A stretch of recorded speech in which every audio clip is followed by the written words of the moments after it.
Bonjour à toutes et à tous et bienvenue pour cette vidéo où aujourd'hui on va aborder la question de l'agressivité et de la taille de cerveau.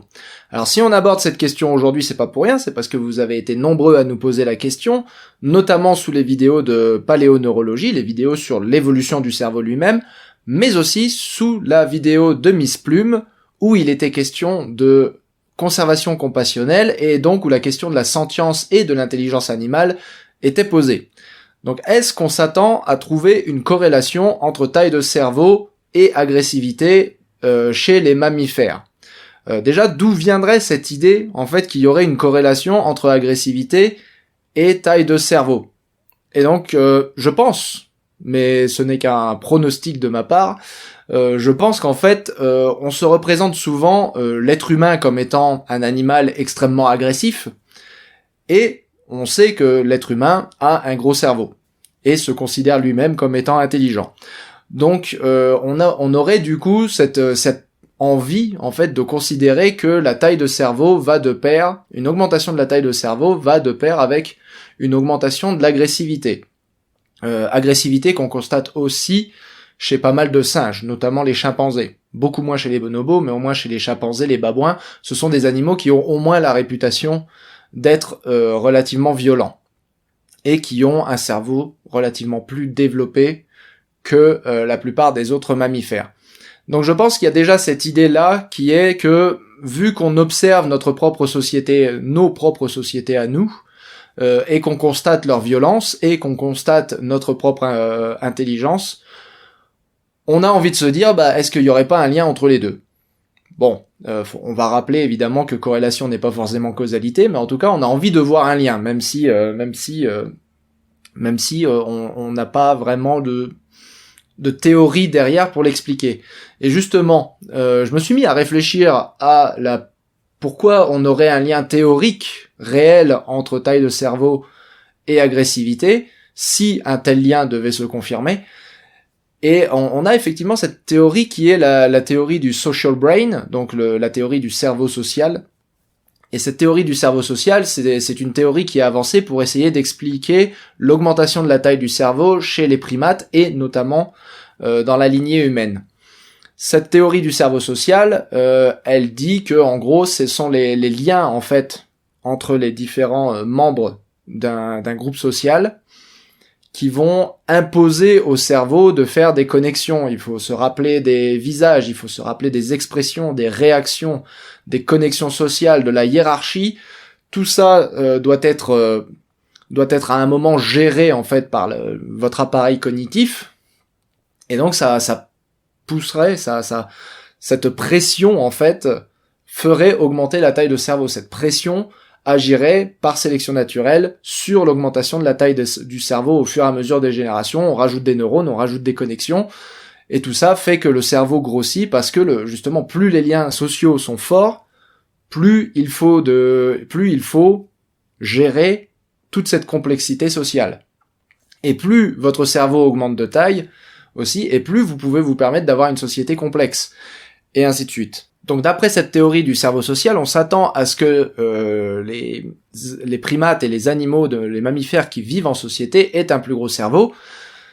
Et de fait, plus les sociétés sont grandes et plus la violence entre les individus de cette société va être grande. Tout simplement, pas forcément parce que avoir une société appelle à la violence en soi, mais simplement parce que vous avez plus d'interactions avec les congénères de votre espèce. Vous imaginez bien que des primates qui vivent dans des grands groupes comme les êtres humains vont avoir des dizaines, voire des centaines d'interactions avec leurs congénères. Les chances pour qu'il y en ait une qui parte en noisette et conduise à une agressivité quasi quotidienne sont grandes. Et allier ça au stress même de devoir gérer justement tous ces liens entre les individus, tous ces liens, toute cette hiérarchie, cette complexité de cette société, vous imaginez bien que y a plus de chances pour qu'un animal social se frite avec son congénère au quotidien qu'un animal solitaire.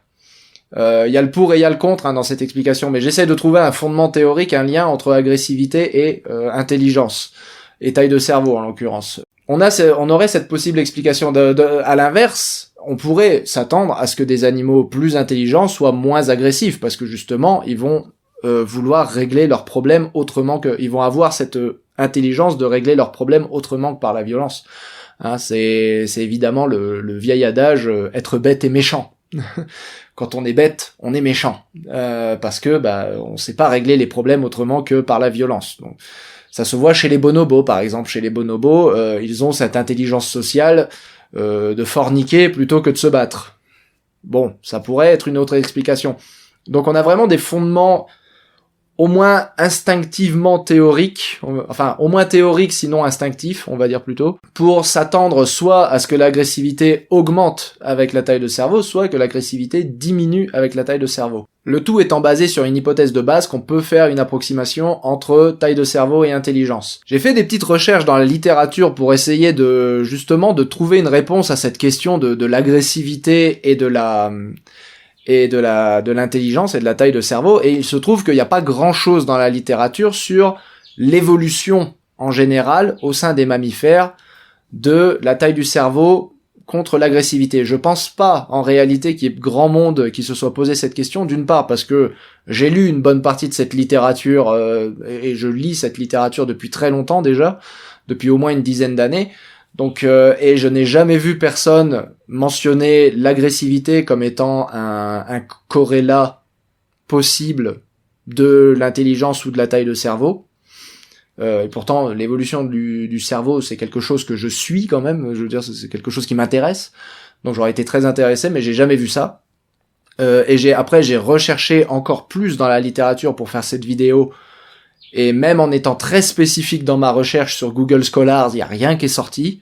Il y a des études qui ont été faites chez l'être humain avec le QI, mais rien d'autre. Avec des résultats très mitigés, voire contradictoires.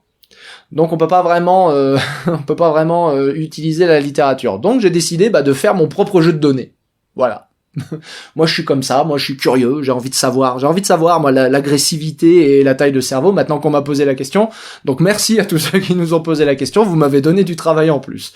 Non, je me suis posé du coup en me posant la question, je me suis dit mais comment ça se fait qu'il y a personne qui s'est posé s'il n'y a pas de chercheur, il n'y a pas personne qui s'est posé la question puisque vous me l'avez posé, mais il n'y a pas de chercheur qui se soit posé la question apparemment. Et je pense que c'est parce que en tant que chercheur, on connaît assez vite les limites qu'on va rencontrer quand on se pose ces questions. Donc, comme j'ai dit, il y a la limite déjà de comment vous quantifiez l'intelligence animale. Hein, comment vous avez une approche chiffrée de l'intelligence animale, vous êtes obligé d'utiliser la taille de cerveau, vous n'avez pas vraiment le choix. Vous pouvez utiliser éventuellement la taille du cortex uniquement, puisqu'on sait que de toute façon l'agressivité elle va pas venir de votre cervelet quoi. Ou de votre moelle épinière. Donc on va aujourd'hui j'ai choisi pour mon approche chiffrée de l'intelligence d'utiliser le quotient d'encéphalisation, qui est donc une métrique de la taille du cerveau qui corrige pour la taille du corps. Parce qu'évidemment, encore une fois, je le répète, on s'attend à ce que des gros animaux aient des gros organes. Donc il faut corriger pour la taille du corps. Et pour ça, on utilise ce qu'on appelle le quotient d'encéphalisation. Et ce quotient d'encéphalisation, je suis allé le pêcher dans un article de Body et al. De 2012. 2012, c'est un peu vieux. Il y a des jeux de données qui sont plus récents. Il y a Smers et al., par exemple, qui ont publié en 2021 un nouveau jeu de données.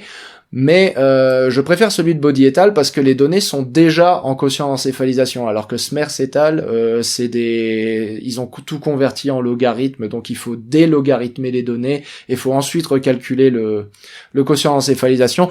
Et j'étais fainéant. Donc je suis allé chercher un article où je sais déjà que les données sont au format quotient d'encéphalisation. Et je suis allé à la pêche au quotient d'encéphalisation qui me manquait. Parce qu'évidemment, depuis 2012, on a étudié d'autres cerveaux, donc on a des quotients d'encéphalisation qui n'étaient pas dans cet article-là, qu'il a fallu que je retourne chercher ici et là dans la littérature, mais c'est pas un problème, c'est beaucoup moins chronophage que de devoir refaire tous les calculs. Donc, Body et al. Pour l'encéphalisation. Maintenant, comment vous quantifiez l'agressivité ? Alors, il y a un article, et c'est pour ça que je me suis lancé dans cette analyse aujourd'hui. Il y a un article dont je savais qu'ils avaient quantifié l'agressivité et l'évolution de l'agressivité chez les mammifères, et dans le but de reconstituer en fait l'origine humaine, enfin l'origine au sein de la lignée humaine de de ce qu'ils appellent la violence létale. C'est très dramatique. Donc la violence qui conduit à la mort, l'origine du meurtre, j'ai envie de dire, le meurtre originel. C'est donc Gomez et al. Qui dans un article dans Nature, donc c'est pas piqué dans un journal prédateur quoi, c'est pas un article de blog non plus, c'est de la science sérieuse qui a été faite. Donc ils ont rassemblé un jeu de données, vous voyez, titanesque hein, sur tous les mammifères, et ils ont reconstitué l'évolution en fait de la violence létale, donc l'évolution du meurtre. Alors comment ils ont fait pour quantifier cette violence létale? Ils ont pris des observations qui étaient déjà publiées en réalité, ils ont pris des observations déjà publiées de comportements animaux, ils ont constaté le nombre de morts naturelles sur un instant donné, comparé au nombre de morts non naturelles à un instant donné, et en l'occurrence pas n'importe lesquelles, celles qui étaient dues à des attaques par d'autres membres de la même espèce. Donc les meurtres, hein, l'acte de donner la mort à un autre membre de votre espèce. Donc ils ont constaté ce nombre de morts par meurtre par rapport au nombre de morts normales, ils ont fait un ratio, et ça vous donne un pourcentage de violence létale, de morts par violence létale au sein de chaque espèce. Et alors ce qu'il y a d'intéressant, c'est que vous constatez que finalement, là on a les primates, quand ça devient foncé, plutôt violet, c'est là où il y a le plus de violence létale.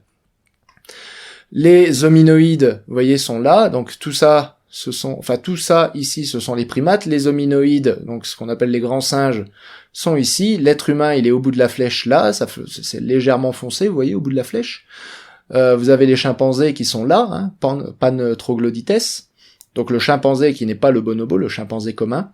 Et puis alors là, à côté, vous avez nos potes les lémuriens, et alors là, vous voyez que les lémuriens, c'est le festival du meurtre à répétition. Donc la violence n'est pas l'apanage uniquement de l'être humain, ça c'est la première chose avec cet article qui est très intéressant. Et donc ils ont publié leur jeu de données, parce que quand on est scientifique, le but du jeu c'est de rendre public les données qu'on a utilisées.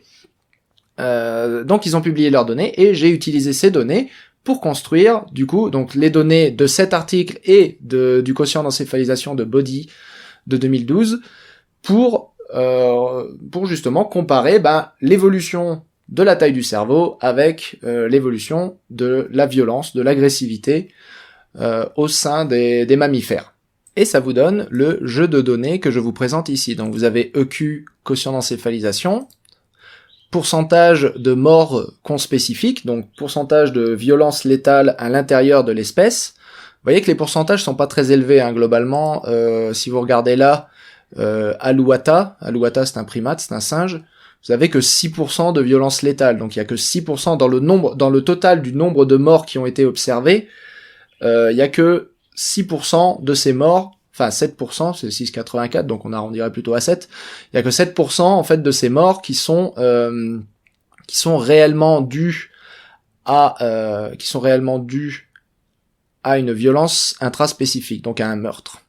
Homo sapiens, donc c'est dans l'ordre alphabétique, donc ça permet de trouver assez facilement. Homo sapiens, donc qui a un cerveau, vous voyez, EQ à 5,72, a un taux de violence conspécifique à 2%. Alors je ferais bien de pas sélectionner parce que ça empêche de voir correctement, voilà. Donc Homo sapiens, gros cerveau, hein, quotient d'encéphalisation le plus élevé au sein du règne animal, et un pourcentage de violence conspécifique à seulement 2%. Donc Homo sapiens, c'est pas si violent que ça. Il y a beaucoup de nous, et pas beaucoup qui se tuent. Donc ça fait très peu de violence. Ce taux de violence, c'est pas celui qu'on rencontre dans les sociétés occidentales. Évidemment, un biais qui semble assez évident ici serait de prendre le taux de violence dans les sociétés occidentales où justement on a une police très efficace. C'est le taux de violence qui a été reconstitué par l'équipe de Gomez et al. Comme étant ancestral chez Homo sapiens. Ancestral par comparaison avec ses plus proches parents phylogénétiques, et ancestral aussi par rapport à ce qu'on a pu voir dans le registre archéologique en fait. Donc cette valeur de 2%, elle est cohérente archéologiquement, elle est cohérente phylogénétiquement, il n'y a pas de raison d'en douter. C'est ça que ça dit. 2%, ça a l'air d'être quand même la valeur sur laquelle on se tient. 2%, d'ailleurs, je constate ici, c'est la même que le dauphin Tursiops, le tursion, J'aime bien l'appeler le tursion, c'est la façon dont les Québécois l'appellent apparemment. Et moi je trouve ça très joli comme nom. Le tursion. Et donc là où on rencontre la plus haute valeur, et ben ça va être chez les suricates. Donc les suricates, hop, je descends jusque là. C'est tout en bas ici sur mon graphe. Les suricates, ils ont une violence intraspécifique à 19%. 19%, c'est gigantesque, hein. 19%, ça veut dire que quasiment un suricate sur 4 meurt d'une violence intraspécifique. Il meurt par meurtre. Donc c'est quand même 1 sur 4. Vous imaginez, si c'était la même chose chez l'être humain, vous vous asseyez dans le bus, là, vous voyez, 2 rangs, 2 par 2, il y en a un des 4 qui va mourir assassiné par un des 3 autres. C'est ça que ça veut dire, hein. C'est de la folie, hein. 1 sur 4, c'est ouf. Et on a certains lémuriens qui vont jusqu'à 15%. Donc 15%, c'est donc 33%, c'est un tiers, donc 15%, c'est un sixième. Donc pareil, un lémurien sur 6 qui meurt d'une violence intraspécifique, c'est ouf, hein. C'est gigantesque. Donc on en est quand même pas là. Ça, vous voyez qu'on est sur une mesure quand même de la violence qui est assez réaliste au final. Vous constatez pas quand même que un quart des gens qui vous entourent meurent assassinés par quelqu'un d'autre. Donc on va utiliser ça. Valeur donc du quotient d'encéphalisation comme approximation très générale de l'intelligence. En tout cas, la question de la taille de cerveau est définitivement couverte par ce quotient d'encéphalisation. Donc à la limite, on peut même juste parler de taille de cerveau au lieu de parler d'intelligence.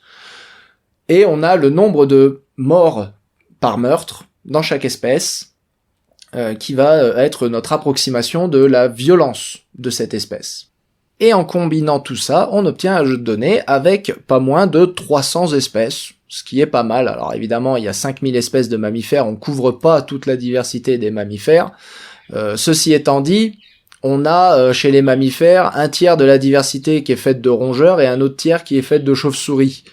Donc on va pas non plus, ce serait pas dans notre intérêt non plus d'échantillonner tous les rongeurs et toutes les chauves-souris, puisqu'au final on finirait juste avec une surreprésentation de rongeurs et de chauves-souris, et notre analyse, au final ce serait pas une analyse de ce qui se passe chez les mammifères, ce serait surtout une analyse de ce qui se passe chez les rongeurs et les chauves-souris, avec un léger bruit de fond du tiers des mammifères restants, vous voyez.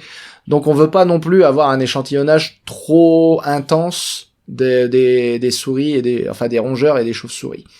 Donc ce serait pas dans notre intérêt. Donc ce qu'on va faire, c'est qu'on va utiliser un logiciel qui s'appelle PAST, donc pour Paleontological Statistics. C'est un logiciel qui est fait pour faire des stats en paléontologie et en biologie évolutive de manière générale et en géologie aussi. Donc ça offre pas mal de possibilités d'analyse, mais nous on va se contenter d'un simple graphe XY, très classique, avec en X le quotient d'encéphalisation, donc la taille du cerveau allant de 0 à 6, enfin le quotient d'encéphalisation allant de 0 à 6 sur cet axe, il augmente vers la droite, et en Y, on a le nombre de morts, le pourcentage de morts par agression conspécifique, donc par le nombre de meurtres, le pourcentage de meurtres, allant de 0 jusqu'à un peu plus de 18%, sur cet axe-là. Donc on augmente en allant vers le haut. Donc plus on va vers la droite et plus on a des animaux à gros cerveau, supposés intelligents, et plus on va vers le haut et plus on a des animaux qui sont agressifs. Et donc ce qu'il y a d'intéressant déjà, c'est de constater que la corrélation elle est vraiment pas évidente entre les deux. À savoir que s'il y avait corrélation, on s'attendrait à ce que les points soient tous alignés. Or là, on a une dispersion de l'extrême. Si on avait une vraie corrélation, soit tous les points seraient alignés comme ça, donc en diagonale vers le haut, et ça voudrait dire que l'agressivité augmente avec l'intelligence, ou alors ils seraient tous alignés en diagonale vers le bas, et ça voudrait dire que que l'agressivité diminue avec l'intelligence. Là, on a des points qui remplissent très bien, relativement bien l'espace, on va dire, de ce diagramme, et ça, c'est pas bon du tout quand on est en recherche de corrélation. Ça veut dire que globalement, visuellement en tout cas, on voit pas de corrélation évidente entre l'agressivité et la taille de cerveau. On constate aussi donc qu'il y a des espèces Donc on peut mettre le nom des espèces hein, sur PAST. Donc on a les espèces avec, sur la gauche, petit cerveau mais très agressives, et on en a pas mal, notamment les suricates. Vous voyez que les suricates sont en dessous de 1. Un coefficient d'encéphalisation de 1, ça veut dire qu'on a exactement le cerveau moyen d'un mammifère, c'est exactement le cerveau de taille attendue étant donné le poids du corps de l'animal. Donc un quotient d'encéphalisation de 1, c'est un cerveau normal, entre guillemets. Au-dessus de ça, c'est un gros cerveau, et en dessous de ça, c'est un petit cerveau. Les suricates, ils sont dans la catégorie petit cerveau, mais ils sont hyper agressifs. Et autour d'eux, vous avez un phoque, vous avez les lémuriens, donc vous avez des petits primates. On a d'autres primates comme les cercopithèques qui sont des vrais singes, eux par contre. Vous avez le lion, vous avez le lemming et le puma. Vous avez d'autres primates là, donc on est autour de la valeur de 1 ici, donc avec un cerveau légèrement plus gros que le suricate, on est toujours sur des valeurs de violence assez élevées. Et donc ce qui est intéressant, c'est de constater que plus on va vers la droite et moins il y a d'espèces extrêmement violentes. Vous voyez que cet espace ici, il n'est pas occupé, ça veut dire qu'il n'y a pas d'espèces avec un gros cerveau qui soit très violente. Et du coup, on pourrait s'attendre à ce que la corrélation entre agressivité et taille de cerveau soit négative, à savoir que plus on a un gros cerveau, moins on est violent. Donc ça contredirait la théorie du cerveau social, hein, où on s'attendrait à plus de violence au fur et à mesure que les groupes sociaux deviennent de plus en plus gros. Et ça confirmerait le vieil adage être bête et méchant. Voilà, là vous avez littéralement toutes les espèces qui sont à la fois bêtes et méchantes. Non, évidemment, c'est pour rire, ne vous indignez pas en commentaire. Mais vous avez donc en tout cas, il y a beaucoup d'espèces avec un petit cerveau qui sont très violentes. Par contre, vous n'avez pas d'espèces avec un gros cerveau qui ne le sont pas. La droite de régression maintenant, c'est la droite qui va nous indiquer la véritable tendance que nous montrent les données. Au-delà d'une analyse visuelle comme je viens de vous faire, l'analyse chiffrée, qu'est-ce qu'elle vous donne ? Elle vous donne une droite de régression, et cette droite de régression, en réalité, elle nous rappelle à l'ordre en nous disant que arrête de regarder les quelques points qui se promènent là-haut, il y a masse de points ici d'espèces à petit cerveau qui sont pas violentes du tout, hein, au point du 0% de meurtre. Et vous voyez, c'est tellement concentré que on voit même pas les noms d'espèces. Vous voyez à quel point il y a un bal d'espèces à petit cerveau qui, au final, sont pas si violentes que ça. Sont même pas violentes du tout, en réalité. Et donc, cette droite de régression, elle va s'ajuster en fonction de tous les points, pas seulement des points visuellement, sur lesquels on s'arrêterait visuellement. Et donc cette droite, elle est ajustée mathématiquement pour nous indiquer quelle est la vraie tendance du jeu de données. Et cette vraie tendance du jeu de données, c'est cette ligne rouge, et cette ligne rouge, elle augmente très légèrement. Alors déjà, il faut noter une chose, elle descend pas, contrairement à ce qu'on aurait pu se dire visuellement, elle ne descend pas, elle monte, mais alors elle monte pas de façon fifole. Non plus, elle est même plus proche de plate que de oblique. Donc a priori, en regardant cette droite, on se dit, si corrélation il y a, ça va pas être une corrélation de ouf. Hein. Clairement, on n'est pas sur une énorme corrélation, et en plus, on est très proche donc d'une droite plate, donc d'une absence totale de corrélation entre les deux. Et pour finir de juger ça, ce qu'on fait en statistique, c'est qu'on va regarder justement les valeurs statistiques, à savoir deux métriques en particulier, la première qu'on appelle le R carré, et la deuxième qu'on appelle la p-value, la valeur P. Donc le R carré, qu'est-ce que c'est ? C'est tout simplement, vous avez votre droite de régression, et le R carré vous indique en pourcentage à quel point, en fait, les points qui sont autour de cette droite sont collés à votre droite. Donc en gros, ça vous indique à quel point votre droite est le reflet de la dispersion des points autour d'elle. Donc là, par exemple, on a une droite avec les points qui ont une dispersion de l'extrême, on dirait un quart de japonais au Mont-Saint-Michel, comme dirait le joueur du grenier. Là, c'est la dispersion de l'extrême, on s'attend pas à un R carré très élevé.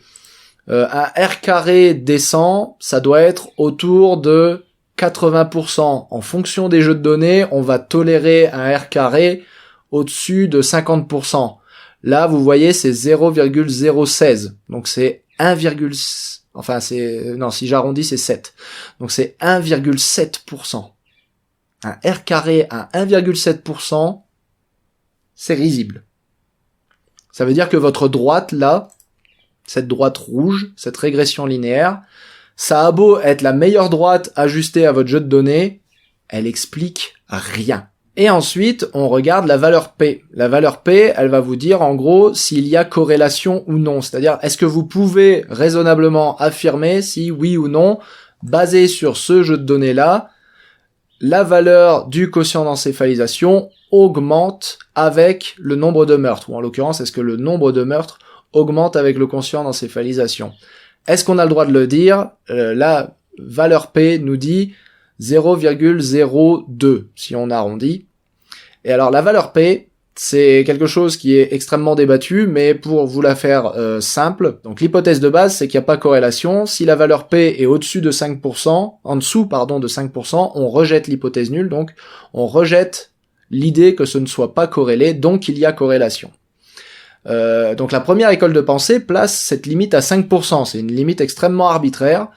5%, on est en dessous, là on est à 2%. Par contre, il y a une deuxième école de pensée qui dit non, 1% ou rien.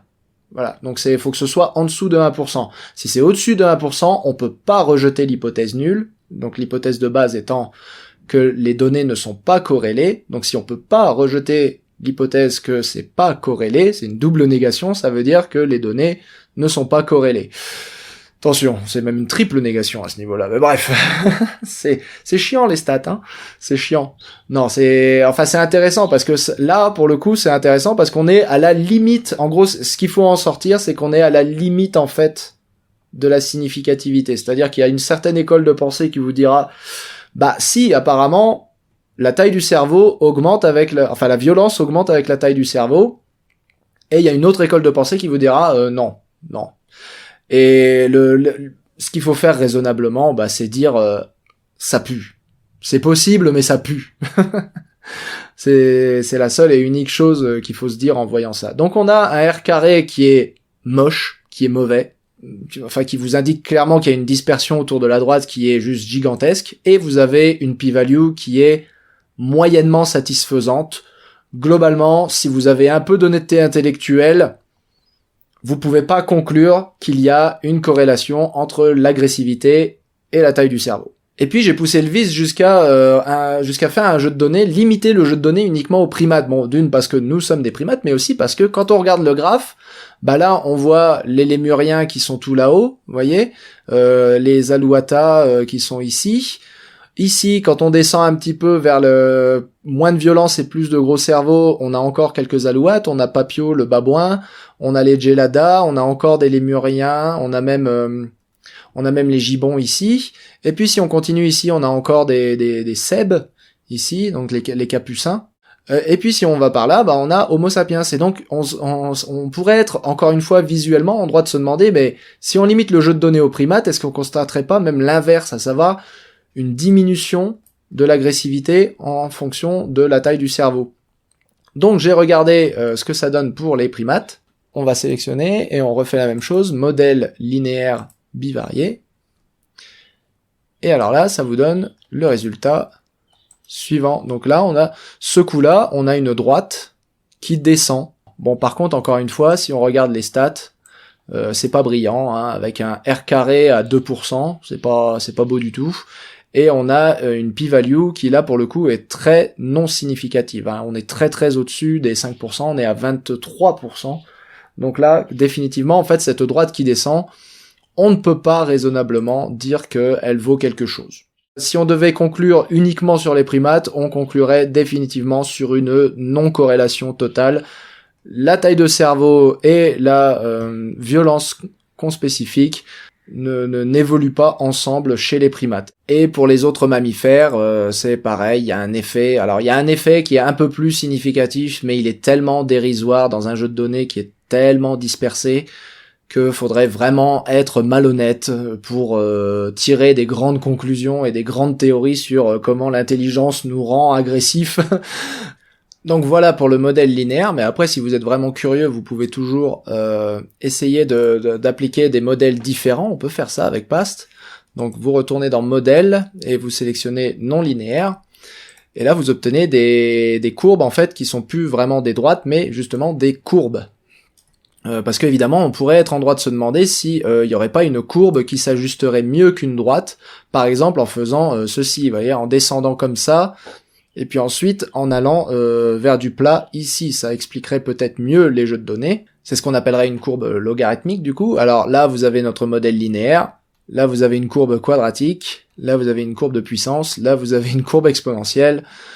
Vous avez tous les types de courbes possibles, logistique, etc., etc. Il y en a aucune en fait qui s'écarte réellement du plat.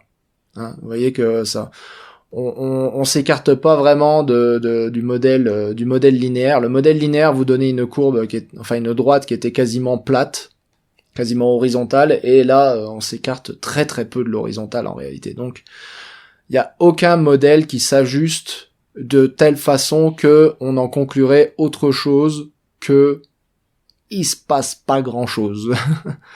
Là, clairement, il n'y a pas de grosse corrélation dans ce jeu de données entre quotient d'encéphalisation et la violence. Donc voilà, c'était l'élément de réponse à la question de l'agressivité et de l'intelligence / taille de cerveau.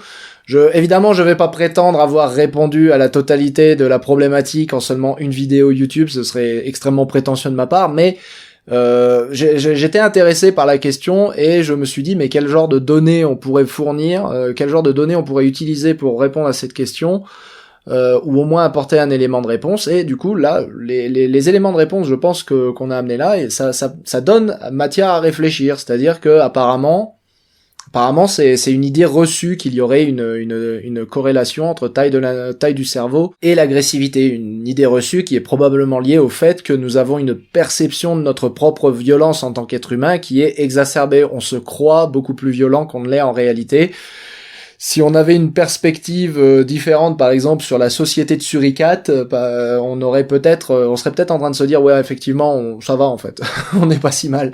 Non pas que ça veuille dire que la société humaine est loin de toute amélioration, hein, évidemment. Les sociétés humaines, évidemment, peuvent toujours être améliorées. Et ça relativise, du coup, cette idée reçue selon laquelle l'être humain serait vachement plus violent que la plupart des autres espèces. En réalité, il y a des sociétés, même au sein même des primates et de leurs proches parents, qui sont autrement plus violentes que celles de l'être humain. Et ça vient juste du fait que nous, on considère les suricates comme étant tout mignons. Si on regarde les suricates, là je parle pas des lémuriens, mais même les lémuriens aussi sont tout mignons. Mais quand on regarde ces animaux-là, on se dit, oh, ils sont tout mignons avec leurs grands yeux, et puis ils sont perchés comme ça, et puis... Mais c'est parce qu'on sait pas lire, interpréter leur langage corporel. Si on savait lire et interpréter, si vous parlez à quelqu'un qui travaille dans un zoo, il saura vous dire et interpréter ce langage corporel, ce langage des petits cris. Hein. Nous, on entend juste pouic pouic et c'est tout mignon. Mais non, en réalité, c'est des signaux d'alerte. C'est je vais te défoncer, tu vois. Il est en train de dire je vais te défoncer, mais il le dit en faisant pouic pouic. C'est tout mignon. Donc on a cette perception un peu faussée, je pense, en tant que non zoologiste. Hein. Je veux dire, quand on n'est pas zoologue, il n'y a pas de raison de savoir ces choses-là. Donc on doit avoir des perceptions comme ça qui sont un peu faussées de la violence réelle des autres sociétés animales. Mais comme je l'ai dit, ceci étant dit, ça ne justifie en aucun cas que vous vous entretuiez joyeusement entre humains parce que, soi-disant, on aurait de la marche par rapport aux suricates. Voilà, c'est tout pour aujourd'hui. À très bientôt sur notre chaîne. Salut!